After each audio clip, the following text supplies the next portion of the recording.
नमस्कार, एक बार फिर से आपका स्वागत है हमारे खास शो क्या कहता है इस्लाम में। मैं हूं पिनाज और आज हम बात करेंगे कि आखिर सर तन से जुदा की तालीम कहां मिलती है। क्या वो मदरसे हैं जिनमें ये सिखाया जाता है कि अगर गुस्ताखी हो गई है पैगंबर साहब की शान में तो उसकी एक ही सजा है, सर तन से जुदा। कानून व्यवस्था पे भरोसा मत करो, बस सर तन से जुदा कर दो। किन मदरसों में ऐसा पाठ पढ़ाया जाता है? आखिर कहां से लोगों के अंदर कट्टरता आ रही है? क्या इस्लाम ये सिखाता है? इन तमाम पहलुओं पर हम बातचीत करेंगे, क्योंकि आपको बता दें कुछ इस्लामिक स्कॉलर कह रहे हैं कि जब तक मदरसों में पढ़ाया जाएगा सर तन से जुदा, तब तक इस तरह के मामले एक बार नहीं आगे भी सामने आते रहेंगे। उदयपुर जैसी दरिंदगी, हैवानियत भरी घटना आगे भी होती रहेगी सर तन से जुदा की। हमारे साथ खास मेहमान इस वक्त जुड़ चुके हैं। सूफी कौसर हसन माजिदी साहब हमारे साथ इस वक्त हैं। सूफी कौसर हसन माजिदी हैं राष्ट्रीय प्रवक्ता सूफी इस्लामिक बोर्ड के, इस्लाम के जानकार हैं, चिंतक हैं। मौलाना डॉक्टर औसफ खुर्रम साहब हैं हमारे साथ, मुस्लिम धर्मगुरु हैं भोपाल से। आप दोनों का बहुत बहुत स्वागत है। खुर्रम साहब, कई इस्लामिक स्कॉलर कह रहे हैं कि मदरसों में पढ़ाया जाता है सर तन से जुदा, क्या ऐसा है? जी,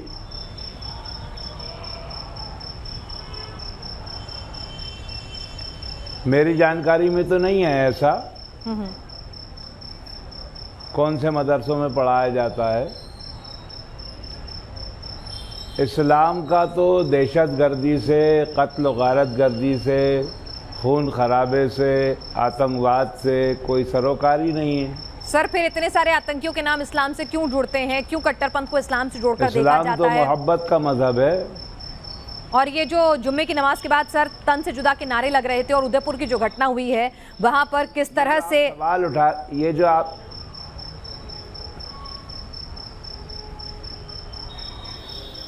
जो आप सवाल उठा रही हैं, ये दरअसल इस्लाम के दुश्मन जो ज्यूस हैं, यहूदी, बनी इसराइल, उन्होंने ये प्रचार किया है इस्लाम को बदनाम करने के लिए।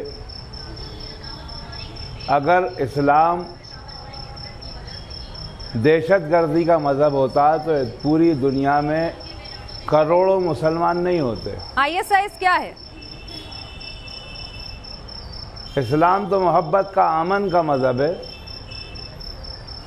ये ISI हो या जो टेररिस्ट हैं या उनकी मानसिकता रखने वाले लोग हैं, उदयपुर के वो दरिंदगे कौन थे? से कोई सरोकार उदयपुर के नहीं दरिंदगे है। तो जमात में भी ये जाते थे, मजहब कौन थे? इस्लाम का नाम लेकर इस्लाम को बदनाम कर रहे हैं। उदयपुर के वो दो हैवान जिन्होंने सरतन से जुदा कर दिया कन्हैया लाल का, कौन थे वो? किसने समझाया उन्हें इस्लाम का ये मतलब कि सरतन से जुदा? उदयपुर के जो लोग हैं उनकी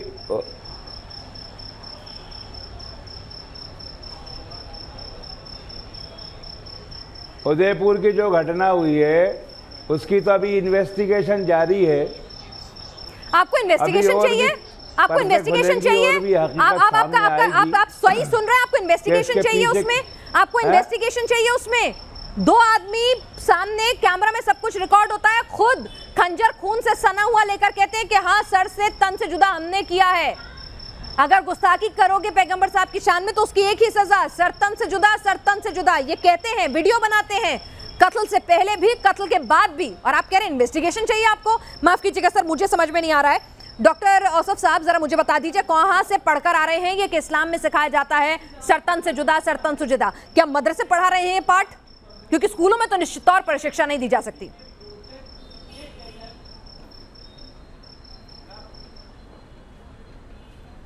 आप पहले तो हमें वो मदरसों के नाम बताइए जहां ये पढ़ाया जा रहा है। मैंने सवाल पूछा है सर, क्योंकि इस तरह के कई इस्लामिक स्कॉलर सवाल उठा रहे हैं।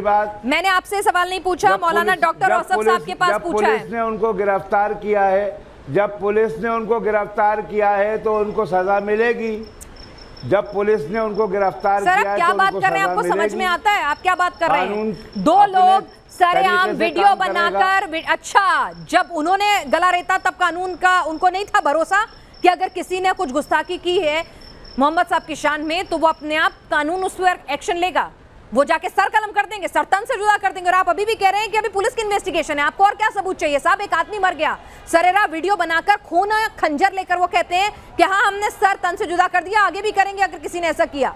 और आपको उस पर भी आपको अभी इन्वेस्टिगेशन चाहिए। मेरी समझ से बाहर है आपके तर्क। बहरहाल मौलाना डॉक्टर औसफ साहब, अरे उन्होंने सूफी कौसर हसन साहब, उन्होंने गलत किया है, ठीक है सर। उन्होंने गलत किया है लेकिन कानून के मुताबिक उनको सजा मिलेगी। वाह वाह, मेरे जब अपनी कहने बारी से, आए आपके तब कहने से सजा नहीं ठीक ठीक मिलेगी। ठीक सर, बिल्कुल। काश उन्होंने भी ये भरोसा रखा होता, काश कानून के मुताबिक काश सजा जुम्मे मिलेगी। की नमाज के बाद ये नारे नहीं रखते और उन्होंने भी ये भरोसा रखा होता और तो कन्हैया लाल को अपनी जान नहीं गुजारनी पड़ती। सूफी कौसर हसन माजिदी साहब, मैं आपसे समझना चाहूंगी कि वाकई में कहीं नहीं पढ़ाया जा रहा सर तन से जुदा और यूं ही ऐसे कट्टरपंथी पैदा हो रहे हैं, जैसे डॉक्टर हुसैन कह रहे हैं कि ऐसा कहीं कुछ है ही नहीं, ऐसा बिल्कुल नहीं होता। ये सर से तन से जुदा पता नहीं कहां से, कौन से एजेंडे या कौन सी साजिश के तहत हो रहा है। देखिए जी जी जी देखिए, एक शेर है कि बेखुदी बेसबब नहीं होती, कुछ तो है जिसकी पर्दादारी है।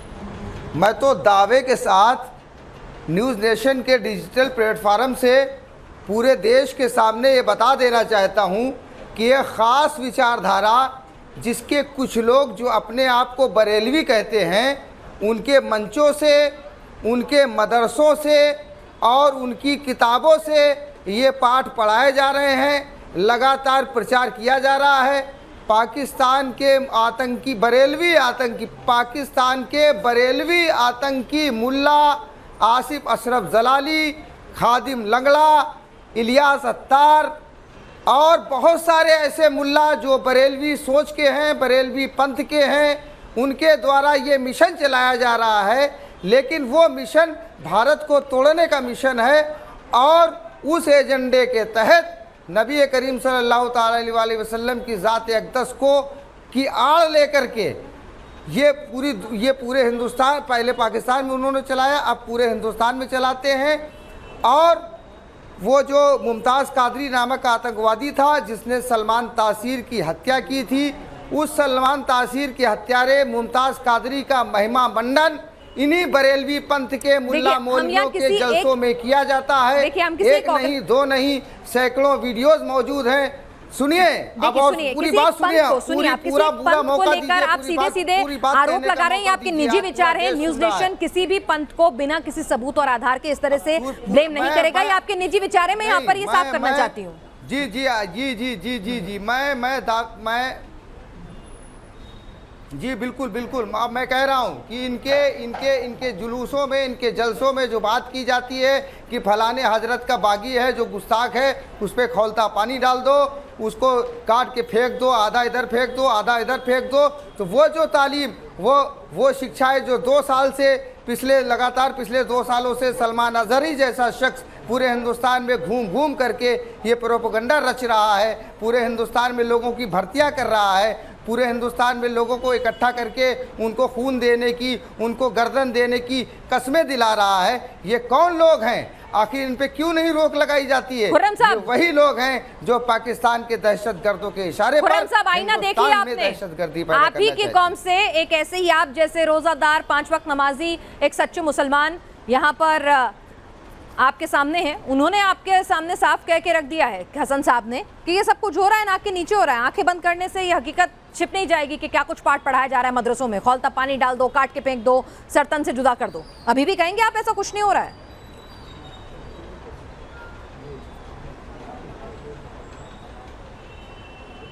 जहां पर ऐसा हो रहा है वहां पर कानून को कार्रवाई करना चाहिए।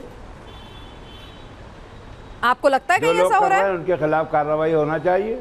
अच्छा, तो जुमे की नमाज के बीच में इतना बड़ा जुलूस जब निकलता है और कहता है सरतन से जुदा, सरतन से जुदा, जब ये नारे लगाता है उस देश में जहां कानून व्यवस्था है, जहां लोकतंत्र है, सेकुलरिज्म है, तो क्या धर्मगुरुओं को आगे आके रोकना नहीं चाहिए अपने तमाम पंथियों को कि भाई ये नहीं करना है, ये गलत है, ये इस्लाम के खिलाफ है? कुरान में कहीं नहीं लिखा है सरतन से जुदा।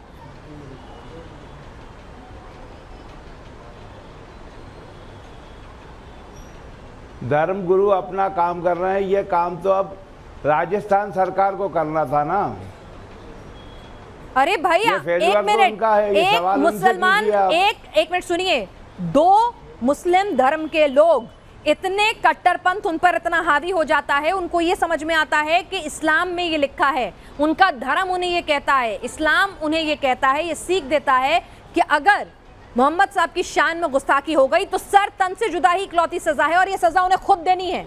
ये पाठ उन्हें कौन पढ़ा रहा है साहब? राजस्थान सरकार, केंद्र सरकार जो करना है वो करेगी, लेकिन इन्हें ये इतना कट्टरपंथी कौन बना रहा है? इन्हें इंसान से हैवान कौन बना रहा है? इन्हें जानवर कौन बना रहा है? आखिर कहां से शिक्षा पा रहे हैं? क्या इसके लिए मदरसों को ब्लेम किया जाना चाहिए? क्योंकि आपको बता दूं कि आरिफ साहब ने, मोहम्मद आरिफ खान साहब ने ये कहा है कि कहीं ना कहीं मदरसों से जब तक ऐसी शिक्षा जारी रहेगी तब तक यही होता रहेगा।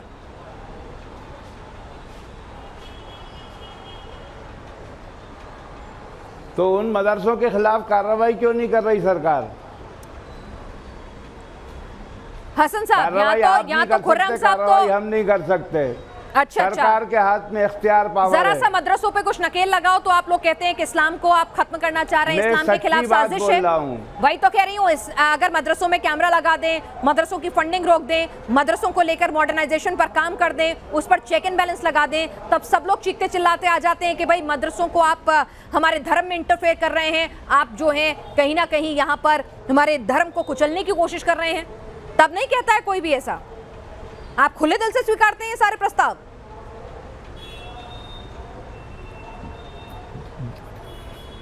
जो लोग ये बात करते हैं, ये सवाल आप उनसे कीजिए। आप ये कह रहे हैं कि किसी मदरसे में कोई ये पाठ नहीं पढ़ाया जाता है ना? आप तो बिल्कुल पाक साफ हैं। चलिए, आप एक बात का खंडन नहीं कर देंगे? क्या इस्लाम में ये नहीं लिखा है कि अगर आपने पैगंबर साहब की शान में कोई गुनाह कर दिया, गुस्ताखी कर दी, तो उसकी सजा सरतन से जुदा है?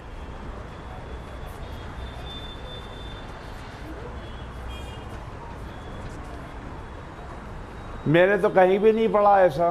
नहीं पढ़ा?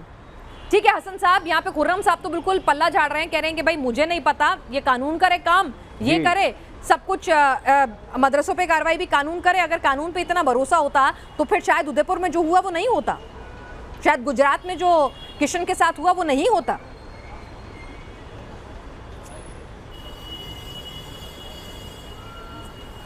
देखिए, ये बहुत ही अफसोस की बात है। इस्लाम को जितना नुकसान जो है साजिशों से नहीं हुआ, उतना उससे ज़्यादा नुकसान इस्लाम को मुनाफिकत से हुआ है। जो बात सच है, हक बात कहने की बात इस्लाम कहता है, सच्चाई की बात कहने की इस्लाम बात कहता है। कुरान मुक़द्दस की कोई भी आयत ऐसी नहीं है जिसमें ऐसा लिखा हुआ हो कि जिसने माज़अल्लाह सुम्मा माज़अल्लाह अल्लाह के रसूल सल्लल्लाहु अलैहि वसल्लम की शान में गुस्ताखी कर दी, उसका सर तन से जुदा कर दो। गुस्ताखी भी एक अपराध है और अपराध को अपराधी के कार्य के मुताबिक दंड न्यायिक प्रक्रिया के अनुसार दिया जाता है। यहाँ तक कि जिन देशों में मृत्युदंड का प्रावधान है, जिन देशों में गर्दन उतारने और गोली मार देने का प्रावधान है, उन देशों में भी बाकायदा तौर पर मुकदमा चला करके सज़ा दी जाती है। ऐसा नहीं होता है कि किसी ने कुछ कहा और आप गए उसके पास उस गर्दन को पकड़ी और तलवार से काट करके फेंक दिया। इस तरीके का कोई मसला नहीं है। ये बात बिल्कुल यकीनी तौर पर इसको मुस्लिम समाज को खुद आगे आना पड़ेगा। मुसलमानों को खुद अपने अंदर बैठे हुए ऐसे लोगों का बहिष्कार करना पड़ेगा जिनकी वजह से पैगंबर इस्लाम सल्लल्लाहु अलैहि वसल्लम की तौहीन होती है। ये खुद ऐसा काम करते हैं जिससे लोग मजबूर होते हैं कि पैगंबर इस्लाम सल्लल्लाहु अलैहि वसल्लम की तौहीन की जाए। क्योंकि परिवार का कोई व्यक्ति, कोई बच्चा अगर कोई गलत काम करता है तो सीधे सीधे ब्लेम उसके माता पिता के ऊपर लगाया जाता है। तो उसी तरीके से धर्म एक परिवार होता है, समुदाय एक परिवार होता है। जब परिवार का कोई एक सदस्य गड़बड़ी करता है तो जाहिर सी बात है कि वो ये बात कही जाएगी कि उसने अपने धर्म से ऐसा सीखा। हमको तो इस तरह का किरदार पेश करना चाहिए, हमको तो इस तरह की मिसाल पेश करनी चाहिए कि लोग कहें यार जब ये इंसान इतना अच्छा है तो इनके धर्म के पैगंबर कितने अच्छे होंगे, इनके धर्म के प्रवर्तक कितने अच्छे होंगे। इस्लाम तो वो मज़हब है कि पैगंबर इस्लाम सल्लल्लाहु अलैहि वसल्लम जब तबलीग करने के लिए ताइफ में गए थे तो ताइफ के लोगों ने उनको निशाना बना करके पत्थरों से मारा था और इतना मारा था कि आपके सर का खून आपके पैरों तक आ गया था।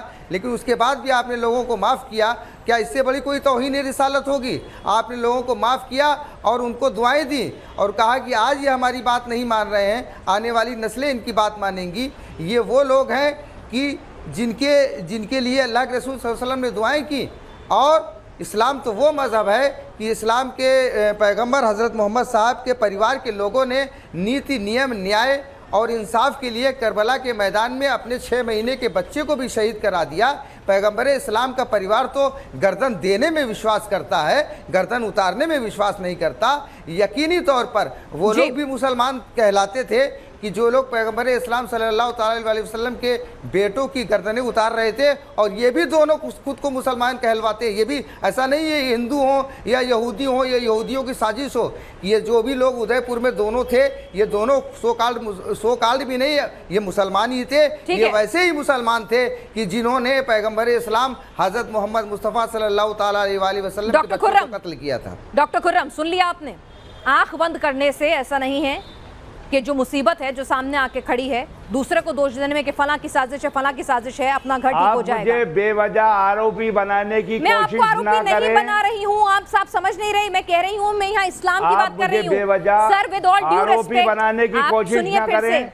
सर फिर से सुनिए। मौलाना साहब ने जो बात कही, आप मेरी बात सुनेंगे कि आप अपनी बात कहेंगी? आप क्यों, आपको कौन आरोपी बनाएगा? आप मेरे गेस्ट हैं, आपको आरोपी मैं क्यों बनाऊंगी? आप मुझे कहने दीजिए। डॉक्टर खुर्रम, मैं आपको क्यों आरोपी बनाऊंगी? आप मेरे गेस्ट हैं, मैं आपसे जानना चाहती हूँ। हाँ, तो आप घुमा फिरा के मुझको टारगेटेड कर रही हैं, तो आप मेरी बात सुन लीजिए। अच्छा, चलिए। मौलाना साहब ने जो करबला का वाकया बयान किया वो बिल्कुल सच है। मौलाना साहब ने जो ताइफ का वाकया बयान किया वो बिल्कुल सच है। हम आतंकवाद के सख्त खिलाफ हैं, हम दहशतगर्दी के खून खराबे के सख्त खिलाफ हैं। आप किसी दो सिरफिरों की वजह से पूरे मजहब इस्लाम को टारगेटेड नहीं कर सकते। खुर्रम साहब, आपने बोल लिया तमाम मुसलमानों को टारगेटेड नहीं किया जा सकता। डॉक्टर खुर्रम, आपने बोल लिया। मैं एक बात बोलूं आपकी क्लैरिटी के लिए, ऑन रिकॉर्ड में कहती हूं कि बिल्कुल सही कहा आपने कि आप अगर कुछ मुसलमान ऐसा कर रहे हैं, अगर इस तरह की घटनाओं में लिप्त हो रहे हैं, तो आप पूरे धर्म को, पूरी कौम को बदनाम नहीं कर सकते, और ना ही वो मेरी कोशिश है। मैं आपको पहले, आप अपने दिमाग से ये जो अगर वहम है, ये जो पर्दा है अपनी आंखों के सामने से हटा दीजिए। मुझे ना तो आपको टारगेट करना है, ना इस्लाम को टारगेट करना है। मैं इस्लाम की भी उतनी ही इज्जत करती हूँ जितनी बाकी धर्मों की। ठीक है, अब आगे की बात करते हैं खुले दिमाग से। शुरुआत में चर्चा में आपने सीधे सीधे कहा था कि इस्लाम में तो ना तो आतंकवाद है, इस्लाम में न सरतन से जुदा है, ये तो किसी और की साजिश है, वो ऐसा कर रहे हैं, वैसा कर रहे हैं। आपने कहा था कि नहीं कहा था? मैं आपसे सिर्फ इतना कह रही हूँ कि सर, अगर अपने घर में कोई दिक्कत है, अपने धर्म में कुछ ऐसा कट्टरपंथ हावी हो रहा है, कहीं ना कहीं कुछ गड़बड़ हो रही है कि बार बार हम ISIS जैसे संगठन देखते हैं, बार बार हम इस तरह की चीज़ें देखते हैं कि आतंकियों के नाम जो हैं वो मदरसों से जुड़ते हैं, उनके तार सरतन से जुदा है वाली सोच जो है वो वहाँ से निकल कर आती है। अगर कुछ इस्लामिक स्कॉलर ऐसा कह रहे हैं कि उसे मॉडर्नाइजेशन की ज़रूरत है, तो क्या हमें खुले दिमाग से सोचना चाहिए कि मदरसों की तालीम कहीं राह तो नहीं भटक गई है? मैं ये पूछना चाह रही हूँ, आपसे समझना चाह रही हूँ। मैं यहाँ ना तो इस्लाम को बदनाम कर रही हूँ, ऐसा मैं बुरे से बुरे ख्वाब में भी नहीं सोच सकती हूँ। ये गुनाह होगा किसी भी धर्म को बदनाम करना या ऐसी कोशिश भी करना, ऐसा गुनाह मैं नहीं करना चाहूँगी। मैं आज़ाद हिंदुस्तान में रहती हूँ जहाँ सभी धर्मों की बराबर इज्जत है। मैं बार बार कह रहा हूँ और फिर कह रहा हूँ, जिन मदरसों में अगर ऐसा हो रहा है उनके खिलाफ सख्त कार्रवाई होना चाहिए। कानून अपना काम करे। कानून को काम करने से किसने रोका है? हम तो चाहते हैं पूरे हिंदुस्तान में अमन व अमान हो, शांति हो, सुख हो। सब यही चाहते हैं सर, लेकिन एक बात बताइए, धर्मगुरुओं का कोई अरे भाई, जिम्मेदारी जिनकी है वो करेंगे ना। अच्छा, और मेरे करने से, आपके करने से नहीं होगा। धर्मगुरुओं की क्या जिम्मेदारी है सर? धर्म के नाम पर जब धर्मगुरु मुझे जो करने वाले जुदा सिखाएंगे ना, ये उनकी जब जुमे की नमाज के बाद सर तन से जुदा सिखाया जाएगा सर, तब कहीं ना कहीं धर्मगुरुओं की भी जिम्मेदारी आ जाती है। धर्मगुरु इतने सर्वमान्य होते हैं, इतने पूजनीय होते हैं, उनका एक रसूख होता है, उनका एक आदर होता है समाज में। तो क्या उनकी कोई जिम्मेदारी नहीं है धर्मगुरुओं की कि सिखाएं कि भाई ये इस्लाम में नहीं लिखा है, तुम कौन सी राह चल चुके हो, ये मेरे पैगंबर साहब का इस्लाम नहीं है जो तुम दिखा रहे हो? अपनी जिम्मेदारी निभा तो रहे हैं। अच्छा। हम भी तो अपनी बात कह रहे हैं, मौलाना साहब भी तो अपनी बात कह रहे हैं। और ये कौन से धर्मगुरु? मौलाना साहब भी अपनी बात कह रहे हैं, हम भी अपनी बात कह रहे हैं। उनको आप इस्लाम से निकाल बाहर सही राह दिखाने की कोशिश कर रहे हैं। बहुत अच्छी बात है, बहुत बेहतरीन काम कर रहे हैं। जो जुमे की नमाज के बाद जो हुड़दंग देखा, जो सरतन से जुदा के नारे लगे, उन धर्मगुरुओं को आप अपनी कम्युनिटी से उनके खिलाफ कोई एक्शन क्यों नहीं लेते कि भाई आप लोग ऐसा करके इस्लाम को बदनाम ना करें? जो बयान आते हैं मैं नहीं चाहूंगी, क्योंकि हम एक जिम्मेदार चैनल है। क्यों नहीं है आप उनको धर्मगुरु क्यों नहीं है? अच्छा, वो धर्मगुरु है ही नहीं। अच्छा, लेकिन क्या करें कि उन्हें बहुत सारे लोग धर्मगुरु मानते हैं, उन्हें नेता भी मानते हैं। ऐसा कहते ही नहीं। ठीक है, वो तो इस्लाम के दुश्मन है।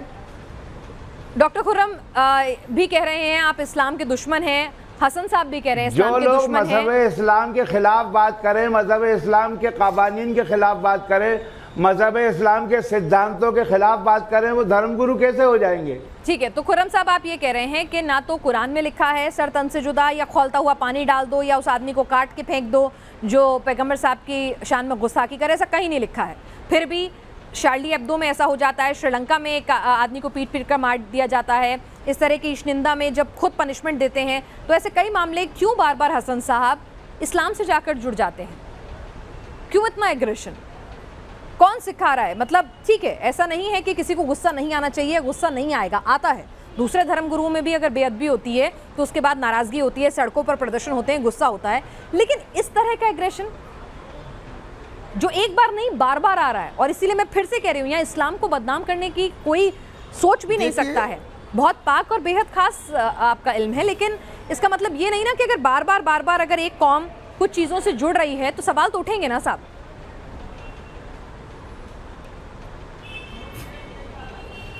बिल्कुल बिल्कुल बिल्कुल। देखिए, अभी जैसा कि आपने सवाल उठाया था धर्म गुरु, तो मैं तो बड़ा चिंतित रहता हूं कि हर ऐरे गहरे नत्थु खैरे को धर्म गुरु बना दिया जाता है, जिसका धर्म एक बहुत बड़ी चीज़ है। धर्म का मतलब होता है सत्य, हक, कर्तव्य।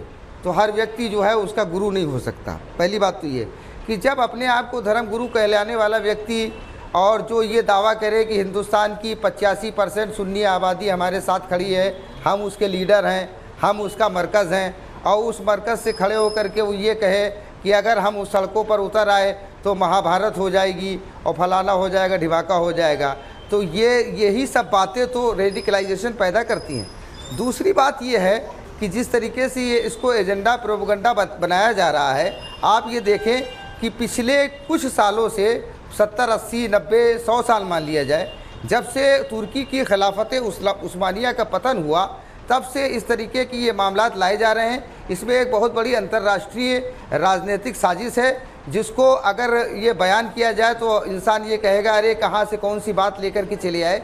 ये बहुत बड़ा प्रोपेगेंडा है। अब चूँकि ये एक ऐसा जज्बाती मामला है, क्योंकि मुसलमानों के लिए ईमान का जुज़ यही है कि अल्लाह की वहदानियत पर ईमान लाने के बाद जनाब मोहम्मद रसूलुल्लाह सल्लल्लाहु ताला अलैहि वसल्लम की रिसालत पर ईमान लाया जाए और उनसे अपनी जान और माल से ज़्यादा मोहब्बत की जाए। अपनी जान और माल से ज़्यादा, यहाँ पर अपनी जान और माल की बात हो रही, किसी दूसरे, ये तो हमारा अपना हक है कि हम किसी पे अपनी जान फिदा कर दें, किसी पे अपना माल फिदा कर दें, ये तो हमारा अपना राइट है। मोहब्बत करना हमारा अपना राइट है। हम किसी से जबरिया थोड़ी मोहब्बत करवा सकते हैं। हम अपना किरदार ऐसा पेश करें कि दूसरा हमसे मोहब्बत करने लगे। ये कहीं पे कहीं ऐसा कुछ नहीं है। खिलाफत उस्मानिया का जब से पतन हुआ तो ये वो तत्व हैं यजीदी विचारधारा के, वहाबी विचारधारा के लोग जो पूरी दुनिया में अपना साम्राज्यवाद स्थापित करना चाहते हैं, वो उसी खिलाफतवाद को दोबारा लाना चाहते हैं। उसी के तहत ये एजेंडा बनाया गया ताकि इससे लोग ज़्यादा से ज़्यादा जुड़ सके। उसी के तहत मुस्लिम ब्रदरहुड काम करती है, उसी के तहत ISIS है, उसी के तहत अलकायदा है, उसी के तहत PFI है, उसी के तहत दावत इस्लामी है। ये सारे उसी एजेंडे के लोग हैं। बस एक आखिरी सवाल, कि अगर ये कट्टरपंथ मदरसों से निकल रहा है तो क्या वक्त आ गया है जहां पर एक बार फिर से मदरसों की तालीम को दोबारा से सोचा जाए? क्या इसकी ज़रूरत है, और है तो किस हद तक है, और इसमें क्या बदलाव करने की ज़रूरत है? क्योंकि जो कुरान में नहीं लिखा, आखिर वो क्यों पढ़ा रहे हो? वो सरतन से जुदा क्यों इस्लाम को बदनाम कर रहे हो, गलत शिक्षा दे रहे हो इस्लाम की? बिल्कुल। देखिए, ऐसा ना कि परिवर्तन प्रकृति का नियम है। देश काल वातावरण और परिस्थितियों के आधार पर हर चीज़ में परिवर्तन होना चाहिए। ये वही मदरसे हैं जो 1857 की जंग आज़ादी में हिंदुस्तान के लिए अपनी जान देने के लिए मुजाहिद तैयार करते थे। आज कुछ मदरसे ऐसे हैं कि जो हिंदुस्तान को तबाह और बर्बाद करने की साजिश कर रहे हैं। तो हमें ज़रूरत है कि उसमें जो सिलेबस है, उसमें जो चीज़ें हैं, उनको परिवर्तित किया जाए, उस सोच को परिवर्तित किया जाए जो सोच ऐसा करती है। उन किताबों को जो मुल्लाओं की लिखित किताबें हैं, फतवों की किताबें, जिन किताबों में ये कहा जाता है कि किसी दूसरे धर्म के व्यक्ति को आप उनके त्यौहार की मुबारकबाद दोगे तो आप मुसलमान से हिंदू हो जाओगे या काफिर हो जाओगे, उन किताबों को, उन साहित्य को ख़त्म करने की आवश्यकता है। दुर्भाग्य से हमारे देश में 70 सालों में जो होता रहा कि और आज भी जारी है और पता नहीं कब तक होगा, सिर्फ एक वोट बैंक की थ्योरी के लिए मुसलमानों को जाहिल से जाहिल बनाए रखा गया ताकि उनका वोट इस्तेमाल किया जाए और उनको एक ऐसे हथियार की तरह इस्तेमाल किया जाए कि वक्त आने पर हसन साहब की बात से डॉक्टर खुर्रम आप इत्तेफाक रखते हैं कि मदरसों की किताबों के सिलेबस को मॉडर्न करने की जरूरत है, चेंज करने की जरूरत है। जहां ये बातें पढ़ाई जा रही हैं जो मुल्क के खिलाफ हैं, जो इस्लाम के खिलाफ हैं, उनको तुरंत रोकने की जरूरत है। आप हसन साहब की बातें आपने सुनी, इत्तेफाक रखते हैं आप?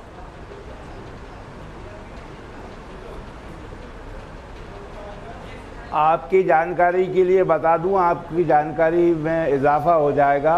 हिंदुस्तान में सबसे पहले मैंने मदरसा मॉडर्नाइजेशन स्कीम बनाकर भारत सरकार को पेश की थी, आज तक पेंडिंग है। क्यों नहीं किया सरकार ने उस पर अमल? आप सरकार को डिफेंड करती हैं, काम करना है सरकार को, जो है हम तो सुझाव दे सकते हैं। मेरे शो में सरकार नहीं, मेरे शो में इस्लाम भलाई की के बात लिए हो रही काम है। कर सकते हैं। कृपया करके उसको राजनीति से अलग रखेंगे तो बहुत अच्छा रहेगा। मैं ये नहीं कह रही हूँ कि फला पार्टी ने अच्छा काम किया, फला अच्छा कर रही है। मैं ये बताना चाहती हूँ कि भाई इस्लाम में कहीं नहीं लिखा है और क्यों ऐसा पाठ पढ़ा रहे हो, कौन है जो लोग ये पाठ पढ़ा रहे हैं, और उसको क्लैरिटी देना चाहती हूँ क्योंकि बहुत सारे ऐसे मासूम लोग हैं जो शायद उतना पढ़े लिखे नहीं होते, उन्हें जो पढ़ा दिया जाता है वही मानते हैं वो धर्म के नाम पर।